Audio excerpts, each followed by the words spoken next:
ತೃತೀಯ ರಂಗಕ್ಕೆ ಅವರು ಚಾಲನೆ ಕೊಡಬೇಕು. 13 ಜನ ಶಾಸಕರ ಜೊತೆ ಇದಾರೆ ಅಂತ ಹೇಳ್ತಿದ್ದಾರೆ ಅವರು. ಜಿಟಿ ದೇವೇಗೌಡ ಜೊತೆ ಇಲ್ಲ, ಅವರು ಏನು ಹೇಳ್ತಾರೆ ಅಂದರೆ, ಭಾರತೀಯ ಜನತಾ ಪಕ್ಷ, JDS ಪಕ್ಷ, ಕಾಂಗ್ರೆಸ್ ಪಕ್ಷ ಎಲ್ಲ ನಾಯಕರುಗಳನ್ನು ನಮ್ಮ ರಾಜ್ಯದ ಜನ ನೋಡಿದ್ದಾರೆ. ನನಗೆ ಬೇರೆ ಒಂದು ಪ್ರಾದೇಶಿಕ ಪಕ್ಷವನ್ನು ಹೊಸದಾಗಿ ಕಟ್ಟಬೇಕು, ನಮ್ಮ ಜನರೆಲ್ಲರೂ ಕೂಡ ಒತ್ತಡ ಇದೆ, ಒಂದು ಪ್ರಾದೇಶಿಕ ಪಕ್ಷವನ್ನು ಕಟ್ಟಬೇಕು ಅಂತಕ್ಕಂಥ ಮನಸ್ಸು ನನಗಿದೆ. ನಾನು ಎಲ್ಲರ ಜೊತೆ ಮಾತಾಡ್ತೀನಿ, ಆಮೇಲೆ ನಿಮ್ಮ ಜೊತೆ ಮಾತಾಡ್ತೀನಿ ಅಂತ ಹೇಳಿದ್ರು.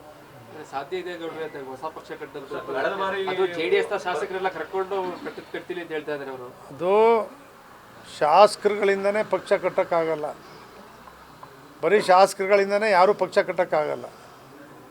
ಪಕ್ಷ ಕಟ್ಟಬೇಕು ಅಂತ ಹೊರಟಾಗ ಜನ ಬೆಂಬಲ ಸಿಕ್ಕಿದಾಗ, ಈಗ ಇವೆಲ್ಲವೂ ಕೂಡ ಈಗ ಶಾಸಕರಿಂದ ಕಟ್ಟಿದ್ರೆ, ಕ್ರಾಂತಿರಂಗ ಮಾಡಿದಾಗಲಿ, ಜನತಾದಳ 2 ಸೀಟ್ ಗೆದ್ದಾಗಲಿ, ಬೈರೇಗೌಡರು, ವೆಂಕಟೇಶ್ವರು 2 ಸೀಟ್ ಗೆದ್ದಿದ್ರು, ಇವೆಲ್ಲ ಶಾಸಕರಿಂದ ಗೆದ್ದಿದ್ರ? ಶಾಸಕರಿಂದನೇ ಪಕ್ಷ ಕಟ್ಟೋಕ್ಕಾಗಲ್ಲ.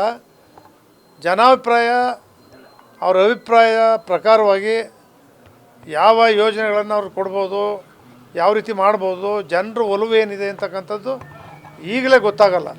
ಈಗ ತಾವು ಕೂಡ JDS ಕೆಲವು ಶಾಸಕರು ಅಸಮಾಧಾನ ಇದ್ದಾರೆ, ಅವ್ರನ್ನ ತಾವು ಮಾತಾಡೋ ಪ್ರಯತ್ನ ಮಾಡ್ತೀವಿ.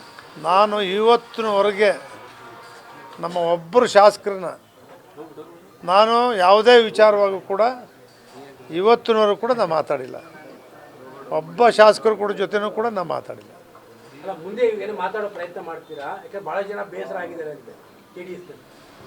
ಅವ್ರು ತಾನೇ ನನ್ನ ಜೊತೆ ಬೇಸರ ಆಗಿದೆ, ಈಗ ನಿಮ್ಮಂಗೆ ನಮಗೂ ಬೇಸರ ಆಗಿದೆ ಅಂತ ಅವ್ರು ತಾನೇ ಮಾತಾಡಬೇಕು. ಯಾರು ಮಾತಾಡಿಲ್ಲ. ಅಲ್ಲ, ಮಾತಾಡಿದ್ರೆ ಮಾತಾಡೋಕೆ ರೆಡಿ ಇದ್ದೀರಿ ತಾವೆಲ್ಲರೂ? ಅಲ್ಲ, ನಮ್ಗೆ ಅವ್ರನ್ನ ಕೇಳಬೇಕಲ್ಲ, ಏಕೆ ಬೇಸರ ಆಗಿದೆ ಏನು ಅಂತ ಅವ್ರು ಕೇಳೋಕ್ಕಾರು ಮಾತಾಡ್ಬೋದು.